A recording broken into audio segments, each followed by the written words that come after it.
according to the South African Federation for Mental Health, 23 South Africans commit suicide daily. That means when compared to the rest of the world, South Africa has the 8th highest suicide rate globally. July is Mental Health Awareness Month, and I'm joined on the line by Dr. Dominique Stott. She's going to talk to us a little bit more about these statistics. Dr. Stott, thank you so much for joining us. Hello, thank you. Now, these are rather worrying statistics. Could you perhaps give us your comment on the 23 deaths by suicide South Africa currently experiences daily? You know, the problem with suicide is that it is the end point, the despair point, if you like, of mental illness. So this is just a litmus test, really, for how severe our mental illness problem actually is in South Africa, for a whole variety of reasons. I know various reasons have been put forward: poverty, HIV, those sorts of crime, those reasons have been put forward. But whatever the reasons are, the fact that 23 people per day commit suicide means that approximately 10 times that number consider suicide per day, and a large proportion of those people are in the younger age groups, and that young age group is growing annually, I think is a huge cause for concern.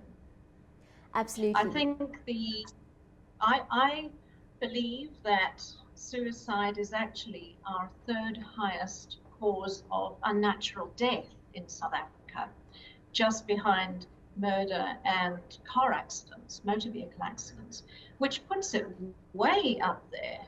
This is something that just doesn't seem to get the kind of recognition that it deserves, which is why a mental illness awareness month like this is so vitally important. Dr. Stott, you mentioned it's just not being something that South Africans necessarily talk about, something that we don't know about. And we know that in certain South African circles, in some communities even, mental health is something that's almost a shame and an embarrassing thing to speak about. In your opinion, or could you give us your professional opinion on the perceived stigma that seems to go along with speaking about mental health or admitting that you have perhaps a mental health issue?